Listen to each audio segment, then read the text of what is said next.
Hello everyone and good morning. Welcome to the third edition of the European Ombudsman Award for Good Administration. I'm Shada Islam and it's my pleasure to moderate today's exciting ceremony. This morning we will take you through the 37 nominated projects. We will reveal the winners in the different categories and unveil the winner overall. This year, for the first time, we will also announce the winner of the public vote. But for that, you will have to be a bit patient. The project that secured the most public votes will be revealed at the very end of the ceremony.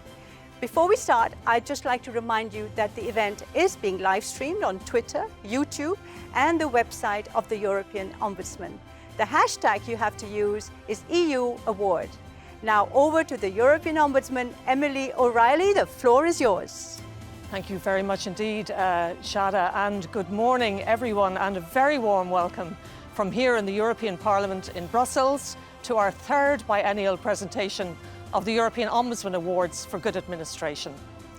This is an event that my colleagues and I always greatly look forward to, and I am very pleased that so many of you are joining us today from right across the EU administration. When we set about planning the awards last year, we were unsure as to whether we would get many or indeed any entries because of the challenging circumstances in which all of you have been working. But one by one, those entries did indeed arrive, and I thank you all for taking the extra time and trouble to submit so many worthy and wonderful projects. Those projects illustrate much of the work that is directly related to the pandemic, but they also highlight the depth and the breadth of your daily work that does so much to support and enhance the lives of millions of Europeans. We are so happy to be able to showcase all of this and to shine a light on work that often is not fully recognised or acknowledged. The nature of my work as Ombudsman inevitably implies criticism when mistakes are made or standards drop. But in that monitoring of the administration, I also see the wealth and the value of the work that you do day in and day out. And this is our way of acknowledging that and of allowing best practice to be shared. But while this is, of course, a happy and a celebratory event, it is taking place against a backdrop of immense trauma and tragedy after 15 months of the COVID-19 pandemic. In Europe alone, approximately 1.2 million people have lost their lives, with many more becoming seriously ill or suffering the long-term aftermath of the illness. And you are all aware of the economic and financial fallout of the crisis affecting so many individuals, so many individual businesses, and so many business sectors. It is undeniable that mistakes were made, and over the next few months and years, we shall no doubt gain greater insight into how decisions were made when it came to handling the crisis. But that insight will be valuable only if we learn from it and do not repeat the same mistakes should another similar crisis occur. The single greatest preventative measure is good leadership at political and at administrative level. And many of the initiatives showcased here today did indeed spring from exemplary leadership decisions. The pandemic has taught us and is teaching us a lot. For me, one of the biggest lessons is just how powerful and how effective we human beings can be where there is a massive need to be effective coupled with a massive will to be effective. The development and rollout of vaccines with unprecedented speed, unprecedented scientific collaboration and unprecedented resources is the most obvious case in point. But many other initiatives were executed in ways we could never before have imagined, some of which, from an EU perspective, you will see today. All of this should teach us to be sceptical the next time a good project or a good initiative is rejected on the grounds of resources or timescale. I believe, for example, that political will alone may be all that is currently necessary to make sure that the rest of the world receives the same level of vaccine protection as the West currently does. Friends and colleagues, thank you once again for entering for these awards and for being with us today. And now it is my great pleasure to introduce the Commission President, Madam Ursula von der Leyen, to share her thoughts on what you collectively have achieved. Dear Mrs. O'Reilly, dear colleagues, I'm delighted to have this opportunity to shine a light on the good work of so many colleagues in the European Union administration. And I particularly want to thank you, Emily, for creating this recognition of efficiency and quality standards. For over 25 years now, the work of the European Ombudsman Office has been crucial. It has helped building and maintaining public trust in our union. In your 8 years in this role, you have embodied the principle of transparency. This is highly valued by our citizens. As we emerge from the health and economic crisis, you continue to fight for the effective and accountable union they deserve. When I became Commission President, I said that all EU institutions should be open and beyond reproach on ethics, transparency and integrity. In a true partnership, in exchange of views on a basis of fair inquiries and inspections, your assessments of complaints, your recommendations have helped the Commission to improve and lead the way.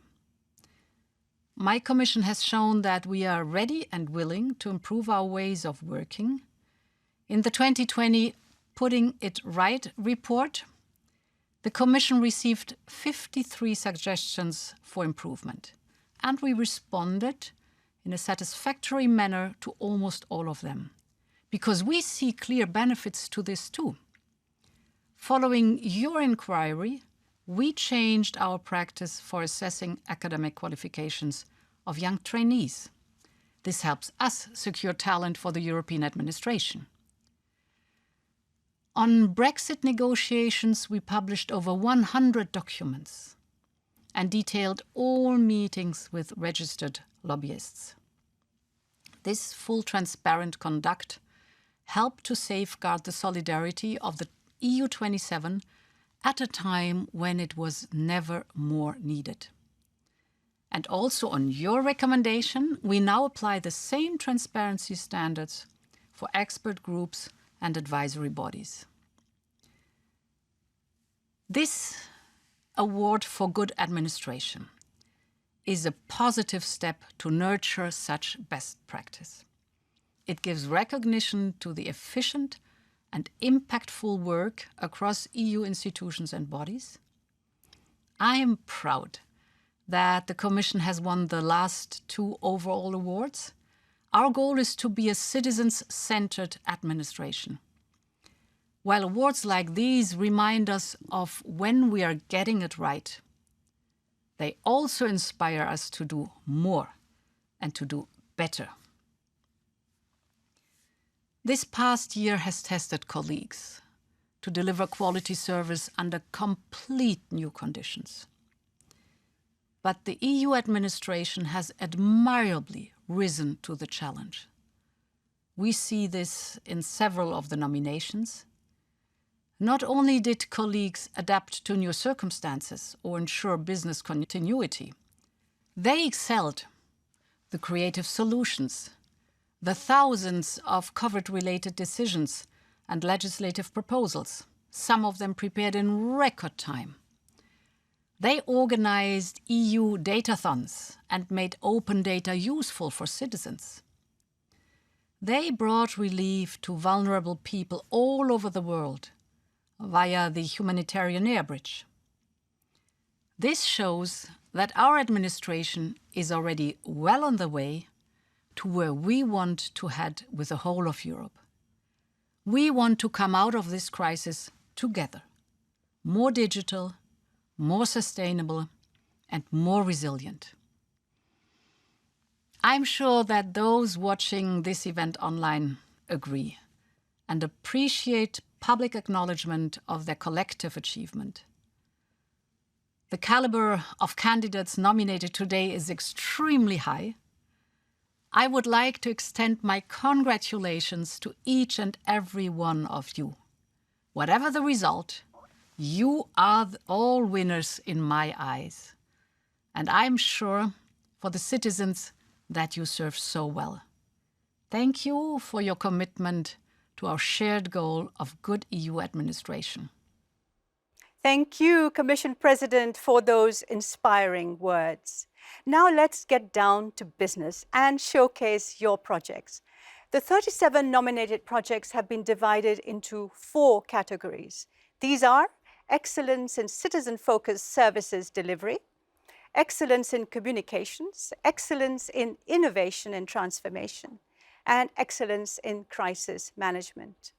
Each project has a number which reflects the order we received them in, and the projects are always listed in numerical order.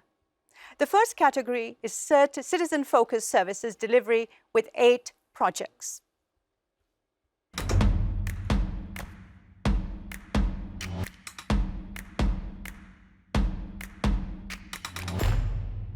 From the projects. Number 1, EU Datathons, Making Open Data Useful for Citizens, a project developed by the EU Publications Office, which manages the public portals to EU datasets. Datathon competitions were organized to create useful apps using the data. One app, for instance, helps to reduce water waste in farming. Number 9, Sure Thing, EU emergency money to keep people employed, developed by DG ECFIN, DG Employment and DG Budget. The Sure Emergency Fund provides member states with loans to counter the effects of COVID-19. The regulation was drawn up in just over 4 weeks and involved cooperation across several Commission departments and with member states. Project number 22. Establishing best practices for helping pandemic-hit consumers and businesses from the DG for Financial Stability and Capital Markets Union, which brought together key finance and consumer organizations and drew up a list of best practices to help consumers hit by the pandemic. One of the ideas developed was the need to defer credit payments and allow easier access to loans.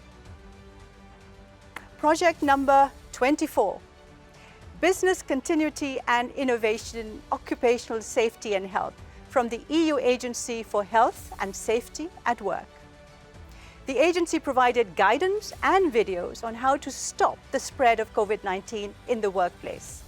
It used innovative practices internally for dealing with the pandemic, including paperless workflows and video conferences to enable remote working. Project 25, Giving Civil Society a Say on the Green Transition from the European Economic and Social Committee and DG Environment. They created an online forum for an exchange of ideas on the green transition. They brought together public authorities, consumers, businesses, academia, and organized an annual conference and held regular smaller events. Project number 26, e-translation, bringing a multilingual EU to citizens from DG Translation and DG Connect, who integrated a neural machine translation service into EU websites, which were also made available for SMEs in Europe. And so the e-translation team brought the EU closer to citizens. Project number 32, Access to Markets, helping small businesses trade their way to recovery, submitted by DG Trade, which set up a free multilingual website explaining EU import and export rules to companies. The website was tailored to the interests of SMEs, and there was a special promotion campaign to raise awareness about the website. Project number 33, B Solutions, cross-border problem solving for border regions, developed by DG Regio. We know that cross-border workers often face legal and administrative obstacles, and DG Regio works with local authorities to facilitate interaction in border regions. 43 initiatives have been undertaken by January 2021 to make cross-border interactions easier. Now I will hand over to the Ombudsman to announce the shortlist. Emily.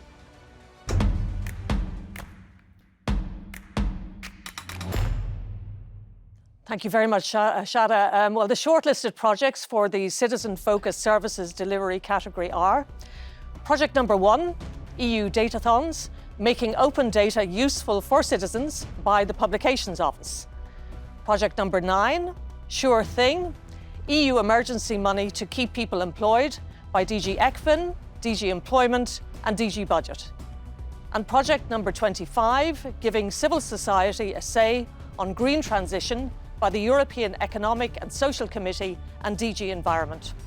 So congratulations to those who've been shortlisted, and the winner in this category is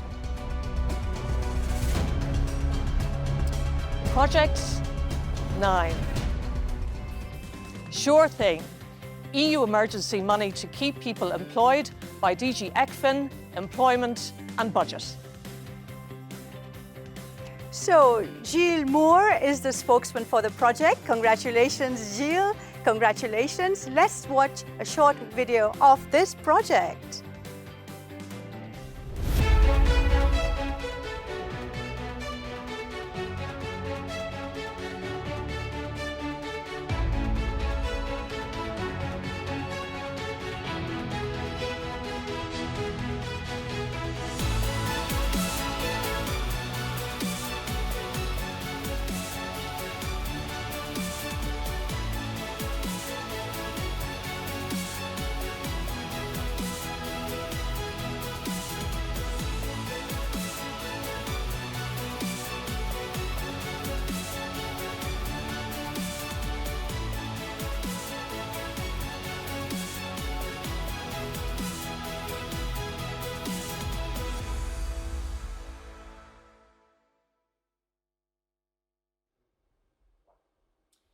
Gilles, many congratulations to you and to your team. I know that this was an initiative that was incredibly important to so many people and to their families right across Europe. And I think what the thing that most people comment on it is how speedily it was done. Just give us a sense of some of the challenges that were there at the very start.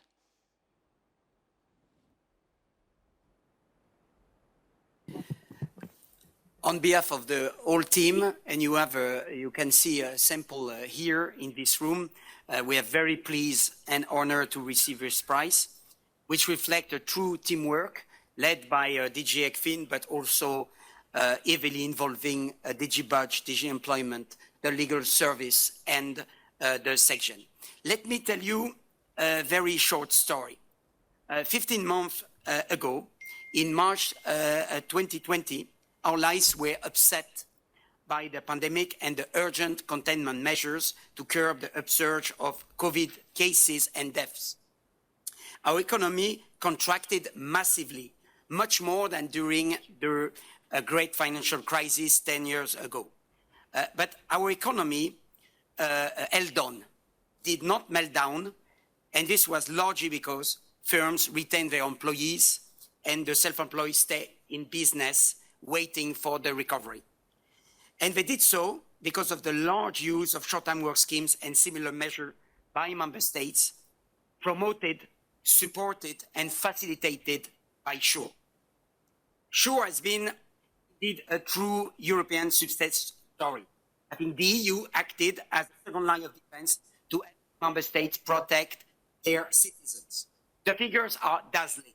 I think SURE has helped between 25 million and 30 million, of which 5 million self-employed, protecting them against unemployment at the peak of the crisis. And as a result, the increase in unemployment in Europe has been very limited during the trough of the crisis compared to the US, for instance. It SURE has also supported around 2 million firms in Europe, and I mean more precisely the 19 countries who benefited from SURE.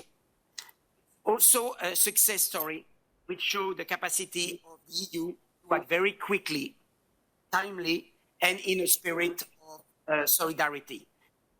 Let's remember, in the second week of March 2020, we were all put in lockdown. 5 weeks later, the Commission put a legislative proposal on SURE on the table, which was endorsed by the Council 6 weeks later. all member states, all of them, even those who did not benefit from SURE, supported the instrument concretely by voluntarily providing guarantees, making the whole schemes possible. Moreover, the new instrument was implemented by all the services I mentioned in no time and operationalized in no time to measure up to the gravity of the emergency. I mean, let's also recall that the instrument turned out to be very popular among the EU member states and the financial market. The firepower of the instrument was used almost to the full, covering 19 member states, 2 waves of pandemics, 95 billion as an amount, close to the maximum amount of 100 billion. And the story is not over. There is 6 billion left. So we are very honored and pleased to receive this prize. We want to thank the Ombudsman for organizing this ceremony, and on the behalf of all the team, I thank you wholeheartedly again for this award. Thank you very much. Thank you very much, Gilles, and congratulations again. And now let's go to the next category.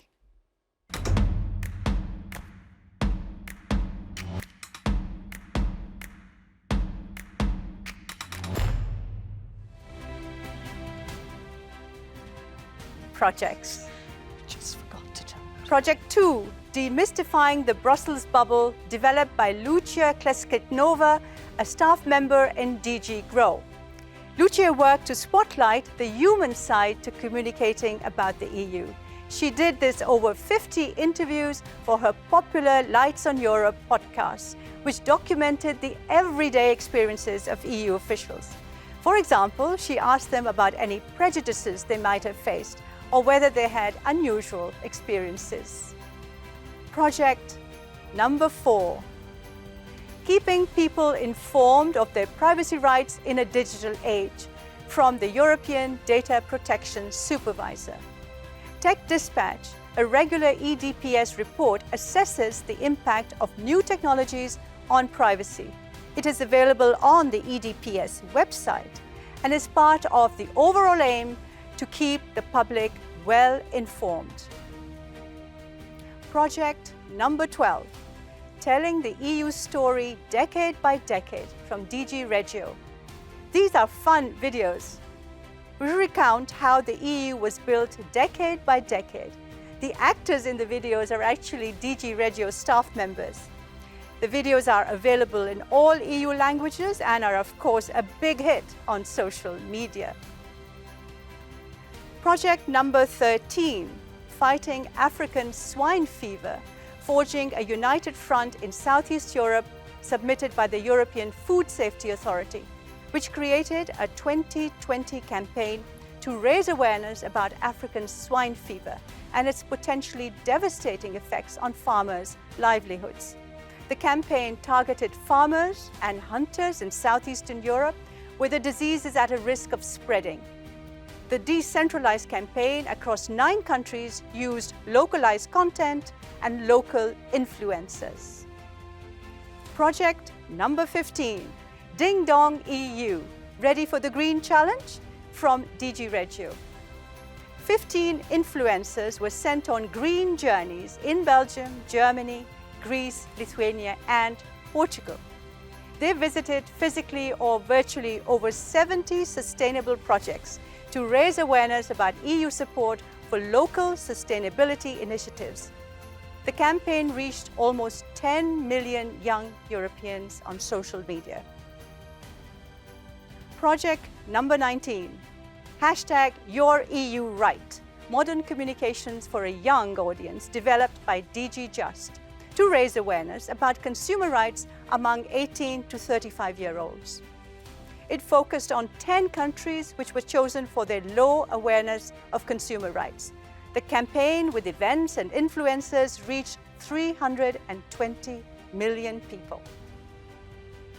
Project number 20, Punto y Coma, the must-read quarterly journal developed by Spanish language translators on translation-related matters.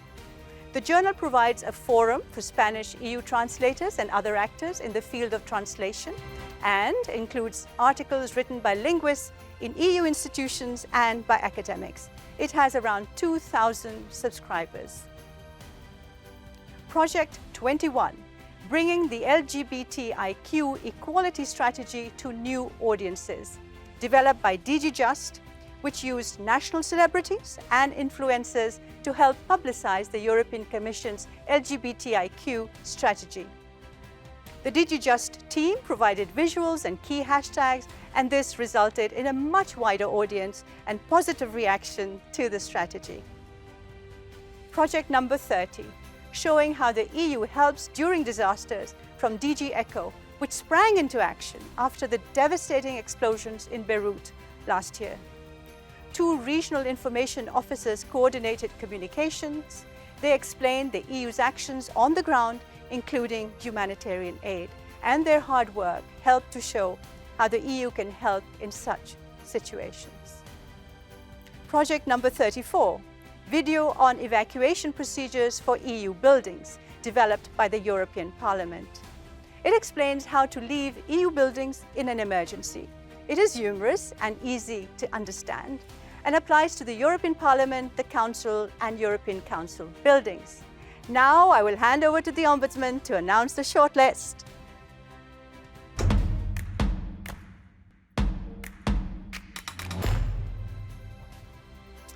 Thank you, Shada. And the shortlisted projects for the communications category are project number 13, Fighting African Swine Fever, forging a united front in Southeast Europe by the European Food Safety Authority. Project number 15, Ding Dong EU, Ready for the Green Challenge by DG Regio. And project number 19, Your EU Right, Modern Communications for a Young Audience by DG Just. Congratulations to all those shortlisted, and the winner in this category is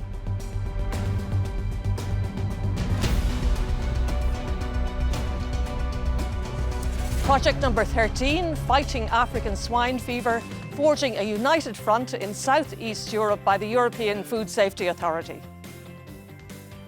Yes, Francesca Matucci is the spokesperson for the project. Welcome. Congratulations on your win. Let's watch a video of the winner.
Many, many congratulations on your win. Very well deserved. I imagine that in these regions there are very, very deeply embedded cultural traditions in relation to agriculture and to hunting. So was that part of the reason why you decided to use local influencers and local media to get your messages out?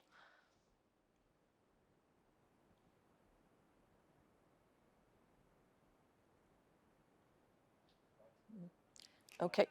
You please unmute? Could you please We're not unmute? hearing you? We can't hear you.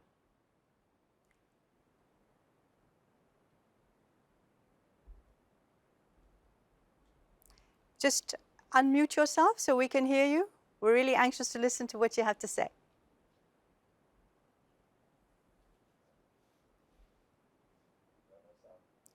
We're not getting the sound. Congratulations. We'll try and come back to you, but apologies, you haven't been able to say anything now, but you will receive an award. Now, let's now move to the next category.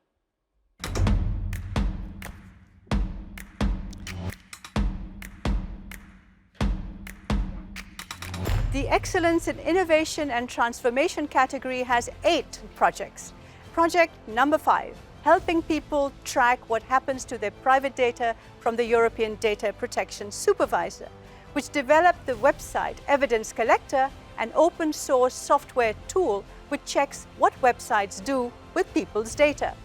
It allows website users to understand what information is being transferred or stored during their visit, and the tool can be downloaded from the EDPS website.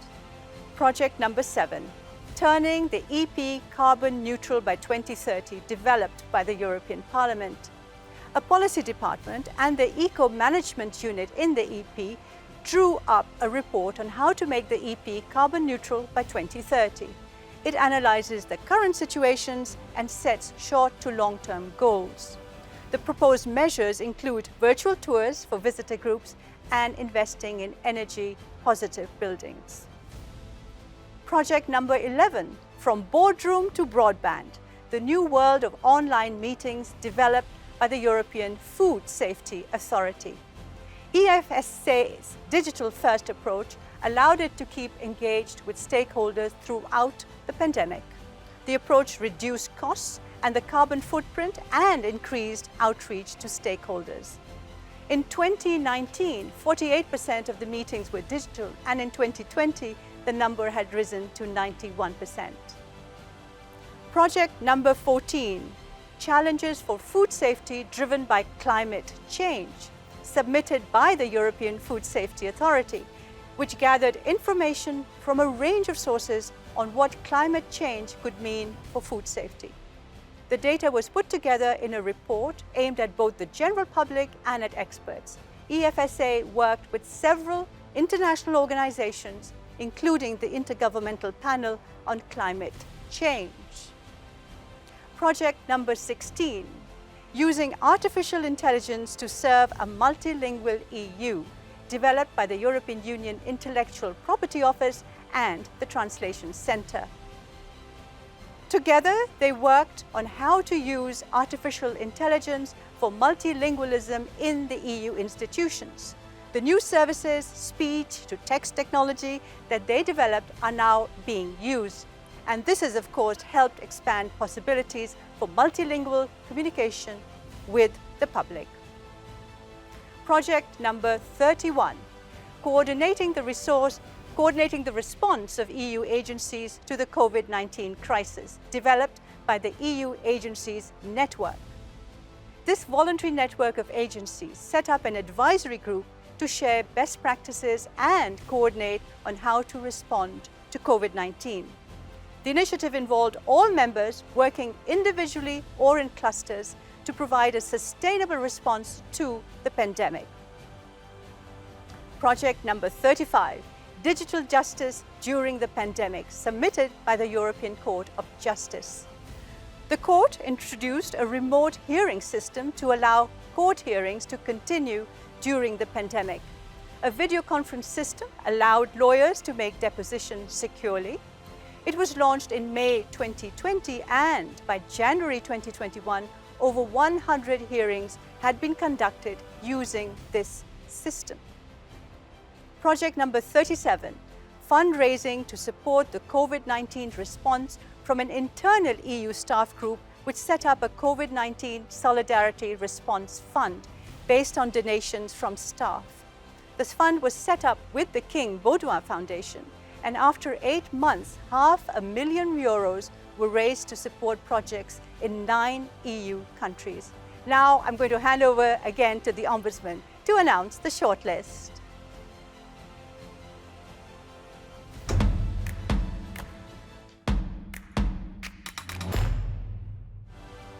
Thank you very much again, Shada. And the shortlisted projects for the Innovation and Transformation category are Project number 5, helping people track what happens to their private data by the European Data Protection Supervisor.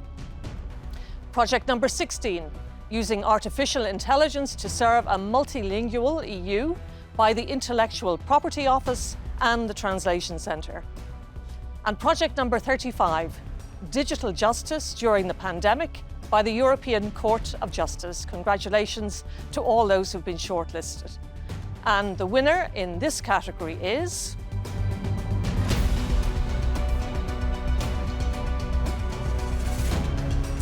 project number 35, digital justice during the pandemic by the European Court of Justice. The spokesperson for the European Court of Justice project is Arnaud Bollet. Congratulations, Arnaud. Now let's watch the winner's video.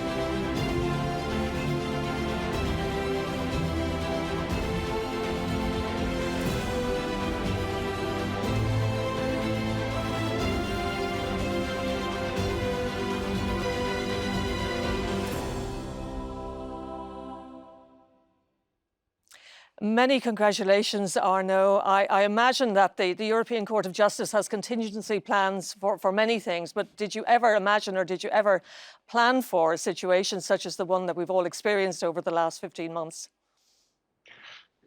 Well, we didn't really plan such a situation, but what is remarkable is the fact that we could manage to react very quickly to this unique situation.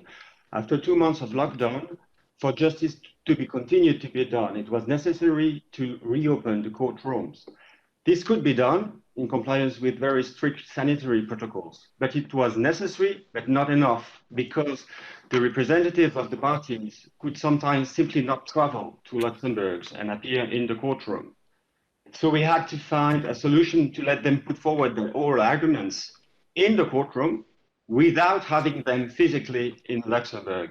And a mere video conferencing system such as the one we use today could not respond to the peculiar requirements of our judicial proceedings. The system to put in place had to be perfectly stable in order to ensure the rights of the defense. It had to be totally secured, and it had to support simultaneous interpretation potentially from and towards 24 official languages. This unique system was designed with internal resources. Our colleagues from the registries, the IT, Buildings and Security and Interpretation Directorates provided the Court of Justice and the General Court with the technical and human expertise that allowed preserving the fundamental right to an effective judicial protection and the multilingual access to the EU judiciary. We are extremely glad, grateful, and proud that this collective achievement is acknowledged and rewarded by this prize today. It is an honor for the court and for the colleagues who made this possible. On behalf of the Registrar of the Court of Justice of the European Union and of the Hearings Task Force, I wish to express my warmest thanks and my gratitude to you, Mrs. O'Reilly, for this prestigious award. Thank you. Thank you very much, Arnaud, and congratulations again. Now let's go to the next category.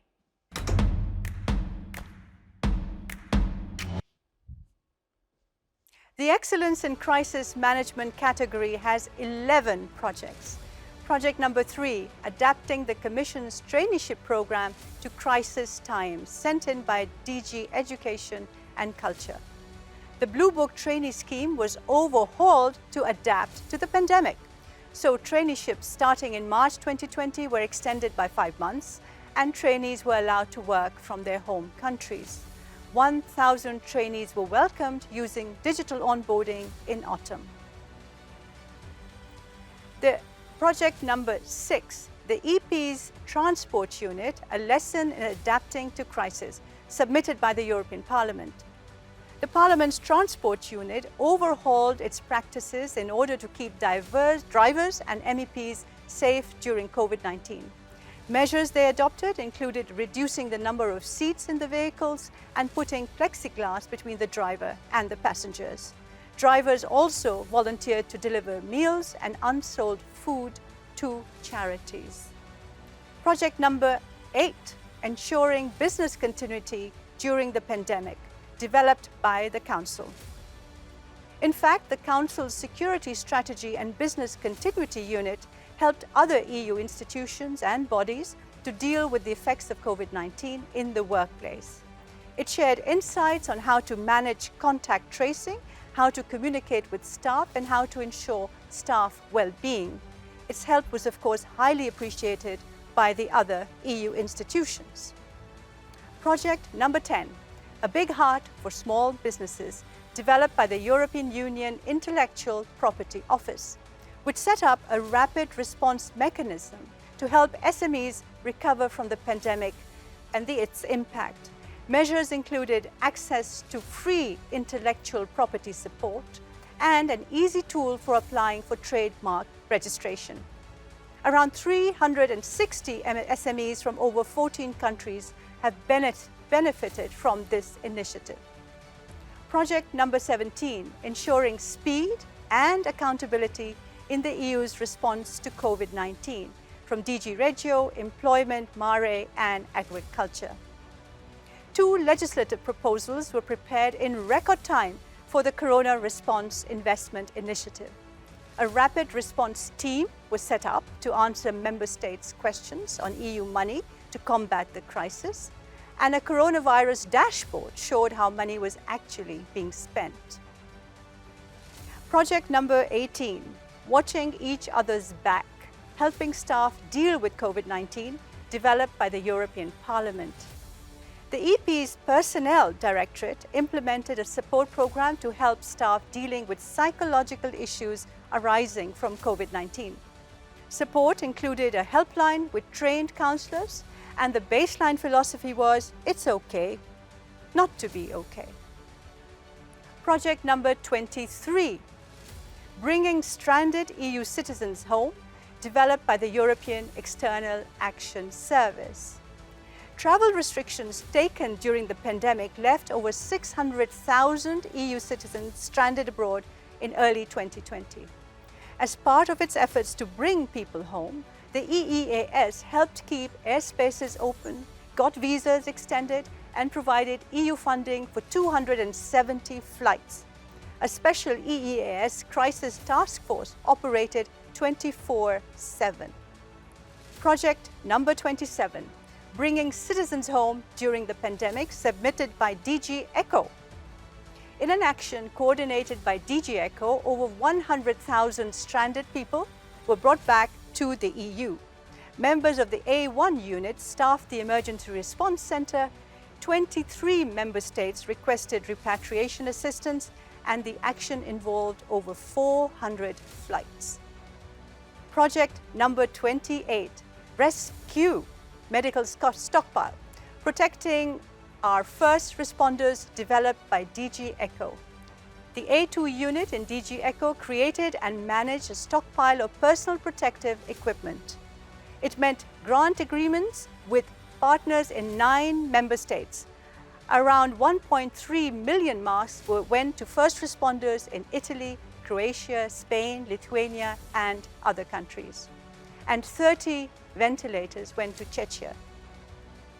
Project number 29, Humanitarian Air Bridge, bringing relief during the coronavirus pandemic, from DG ECHO. Unit C4 of DG ECHO set up a humanitarian air bridge of EU flights, bringing aid to vulnerable people. The countries most in need were identified by member states and partners. From May-October 2020, 67 flights transported more than 1,000 tons of vital supplies to 20 countries. Project 36, coordinating the EU response to the COVID-19 crisis submitted by the Emergency Response Coordination Centre in the European Commission. The ERCC provided coordinating and operational support to the crisis response to the EU. It helped repatriate EU citizens from Wuhan in China and also helped repatriate around 100,000 Europeans stranded abroad. It helped match requests for assistance with offers of assistance from within the EU and beyond. And it helped coordinate the delivery of COVID-19 assistance to developing countries. I'll now hand over to the Ombudsman to announce the shortlist.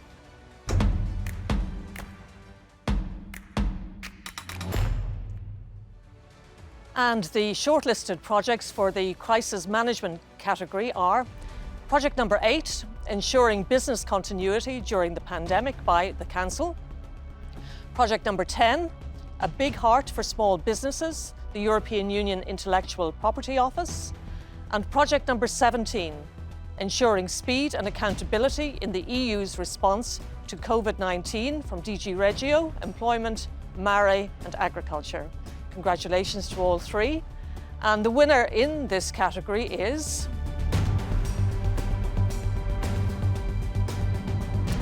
project number 8, ensuring business continuity during the pandemic by the Council. Let's speak to the spokesman for the project. He is going to join us very soon. Congratulations on your win. Let's watch a video of the winner.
Many congratulations, Dennis, and to your team. I think you should be particularly flattered that it was other institutions that nominated you for this award. So you've obviously done a good job if you've impressed all of those. So obviously a very, very challenging task. Just give us a bit of an insight into the beginning of the crisis and how it was that you strategized to help the colleagues in this way.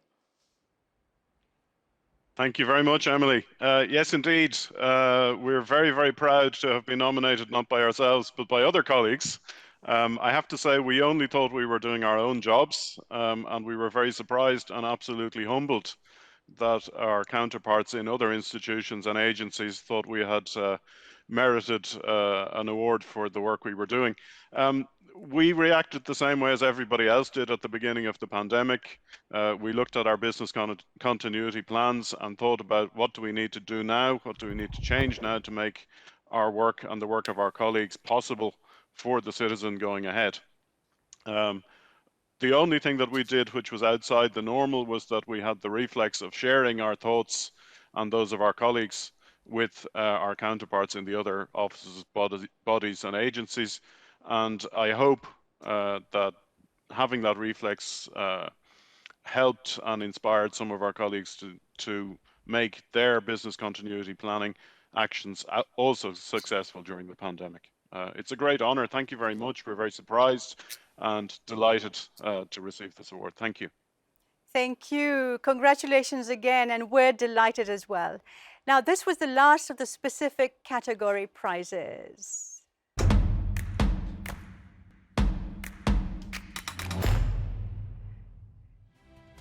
Before we turn to the overall winner of the European Ombudsman 2021 Award for Good Administration, I would like to introduce you to some members of the jury who went through all of your projects so carefully.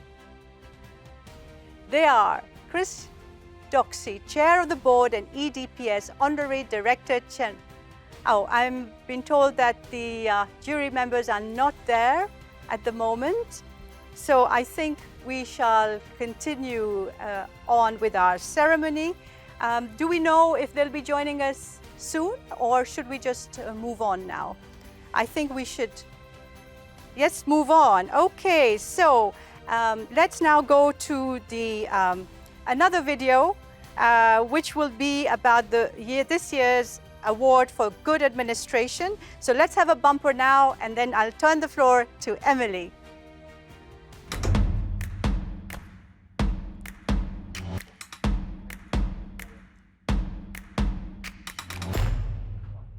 Well, I would also like to extend my thanks to the board for all of their time and their enthusiasm in helping us to deal with these awards. Your help is greatly appreciated. And now it is my great pleasure to announce the winner of this year's overall award for good administration. And this video will reveal all.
Well, as we just saw in the video, the winning projects are Project 23 and Project 27, which were both about bringing European citizens home during the pandemic and were carried out, executed by the External Action Service and DG ECHO. We chose to give the overall award to these two projects jointly because of the extraordinary efforts that staff in those teams went to in order to bring stranded people home. They showed what a well-working and motivated public administration can achieve. And they showed in the most concrete way possible what it means to be a citizen of the European Union. So let's now turn to some of the spokesmen for these two projects who are joining us.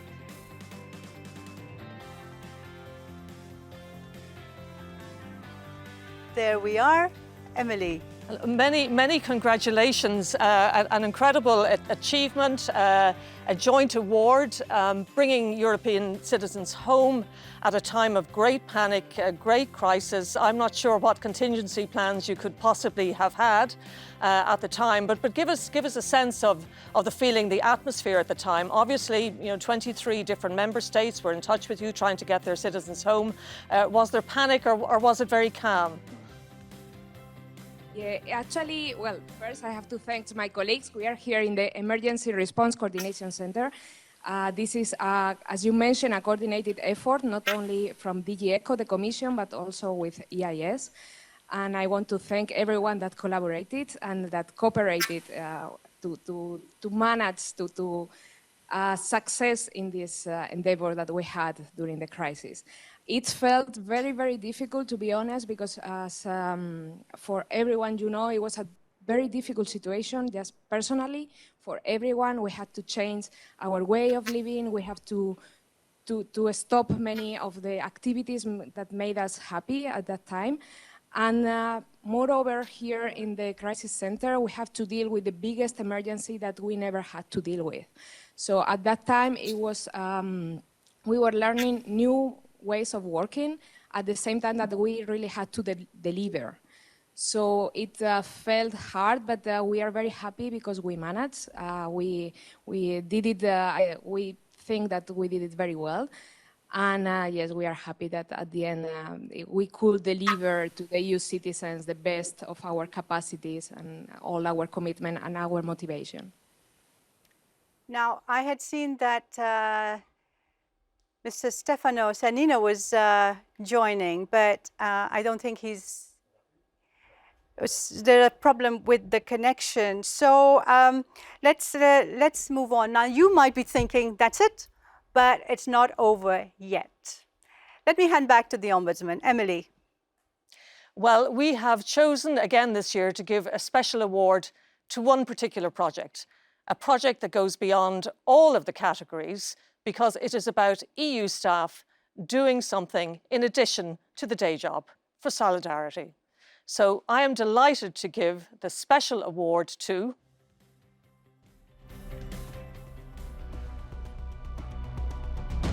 project number 37, fundraising to support the COVID-19 response from the EU staff for Climate Group. That became the EU Staff COVID-19 Solidarity Response Fund. Bruno Mola is the spokesman for this group. Congratulations on your win. Thank you very much. It's an honor.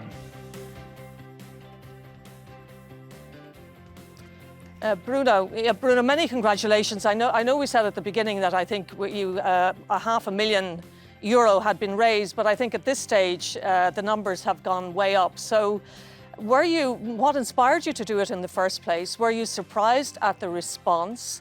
And what was the motivation to link it to the King Baudouin Fund? Yes. Well, the initial motivation was very simple. With colleagues, we were feeling, it was a shared feeling among colleagues that when the crisis struck, we were doing a lot professionally, but we also felt the urge to do something more on a personal ground. When you are in a crisis is when the community needs to get together, and when those who have the possibility to support those who struggle, which is the sense of the community, is even also the sense of the European social model, if you want. So it was kind of a natural push from our side. Many colleagues were sharing it, and many colleagues were already donating. But we also realized it would have been good to have a visible and unique sign of our solidarity that could offer a value added as with respect to what the different fundraisers and the different initiatives that colleagues were already supporting. So having something that could be directly linked with the EU staff solidarity, because we work for the citizens and we want to have a direct link and communication with them. And then on the other hand, also trying to do something extra that with our institution we cannot do, which is essentially supporting those small organizations on the ground that are touching niche needs of those who fall out of the normal institutional safety nets.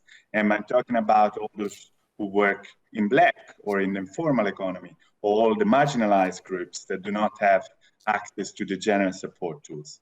And King Baudouin Foundation helped us in this because they have a network of European foundations that know the realities on the ground, are able to scan the needs on the ground, identify small organizations that are reliable, that could be beneficiary of our support.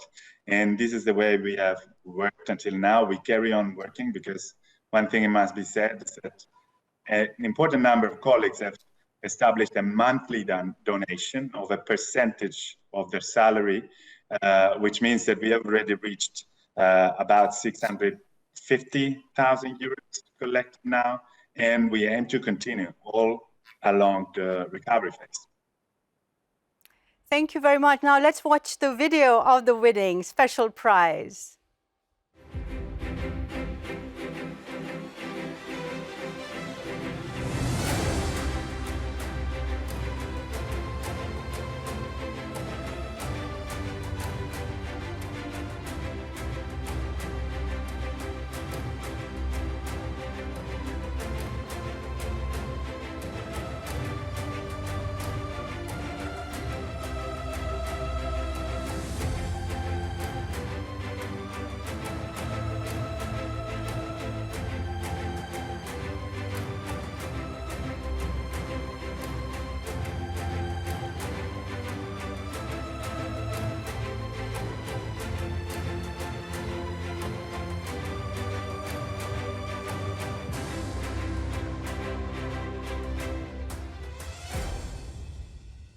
And now for the very final winner.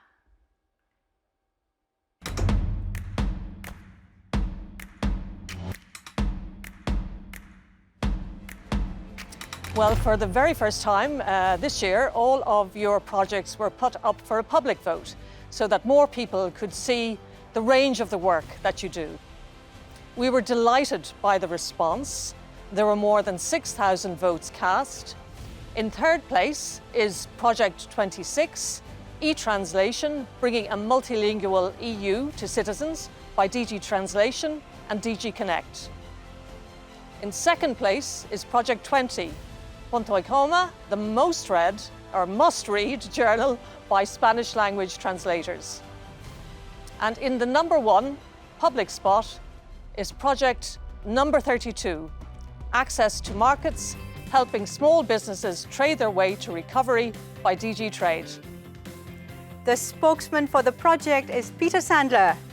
Congratulations on scooping up this prize. Let me now get the video of the project.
Many congratulations, Peter. Many congratulations, Peter, on winning our first ever public vote. Congratulations to you and to your team. Obviously, we've all been very aware of the huge stresses that have been placed on small business and medium-sized businesses right across Europe.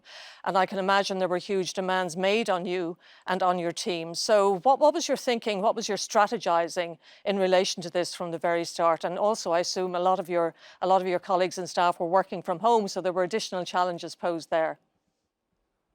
Well, first of all, thank you very much indeed. I am thrilled and honoured to receive this prize, particularly in such a difficult year in terms of COVID and when there are so many excellent projects which have been set out this morning. I think for us, this project, and it's a project which has been in preparation for a couple of years, so it certainly predates the COVID crisis, is really about finding ways to share information and help businesses make the most out of the network of trade agreements that the European Union has put in place. And for small business in particular, this is often the challenge of finding out what these agreements are about, finding out how they can make best use of them. And the website we've created, the platform Access to Markets, certainly does that. It does that for free. It does that with much of the information available in all EU languages. And it's proven success in the sense that since its launch last autumn, we've had more than 1 million people visiting and using the site. And I think given the situation with COVID, the need for recovery, it becomes all the more important that it's been able to do so. Of course, this has been a team effort involving many parts of the DG, involving external consultants, but it's also something we've built hand in hand with industry, bottom up, testing the information, checking it works, and ensuring that we have a product which really meets the needs of businesses all across Europe. And in a way, it's a good example of Europe at its best, doing simple, practical things which can really work and produce useful solutions. Thank you very much indeed, Peter. Absolutely right. Europe at its best. So, friends, we're now reaching the end of this wonderful, inspiring ceremony. But before we go, I think I'm going to ask you a few more questions, Emily. I know you spoke at the start and you laid out your vision and you talked about the problems and the challenges that the pandemic brought. What in this ceremony did you find that it really inspired you?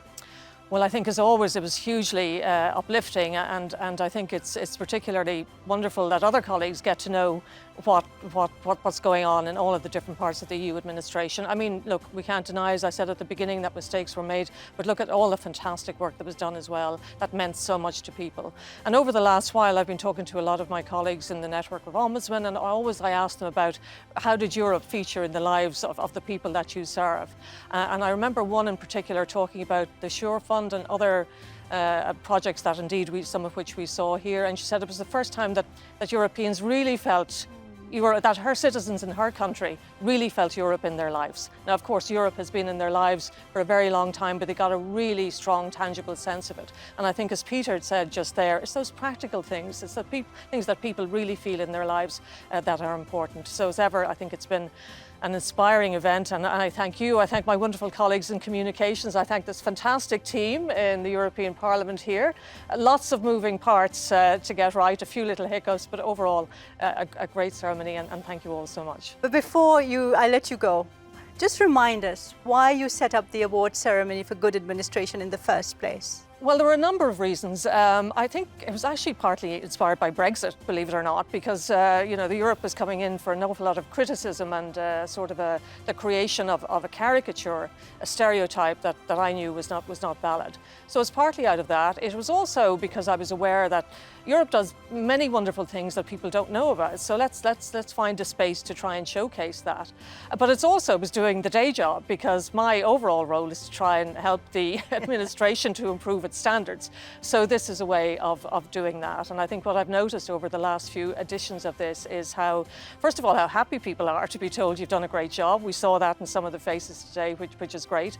But also, again, people really getting a sense, even if they work in the EU institutions, of the range and the breadth of what is done. And if we can contribute to showcasing that great work in this way, then I'm really happy and proud to have been able to do it along with my colleagues. And so much collaboration across departments, among member states. Yes, that was yes, really absolutely, right? Fantastic. And also when you saw in one of the awards there that it was the other institutions that wanted to say, well done, to reach out. And I think, I think even in my own office, I think people have talked about the greater levels of communication, greater levels of collaboration.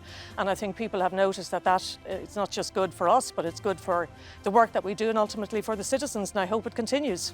Absolutely, we've adapted, haven't we? Emily, now you can say your thanks. Yes, thank you. Well, I'll thank you all on the double, yes. We are a small office, as I say, just 70 people, and doing an event like this is obviously quite a big deal. But I have a wonderful communications and IT team led by the wonderful Gudi Gadisman, along with her colleagues, Honor and Rico, I won't name them all, who have done a fantastic job under very challenging circumstances. I thank the advisory board. I thank you, Shada, as ever, for doing this. I think you enjoy it as well. And once again, to this great team who were so calm and who helped us amateurs through this great project. So thank you all, and thank you to the colleagues, and above all, thank you to everybody who entered this awards. Absolutely. And so that's it from me as well, friends. Thank you so much all for attending, for your applications, for your projects. It's been an honor, and I have to say an inspiration to present this ceremony. Take care, everyone, and stay safe. Goodbye.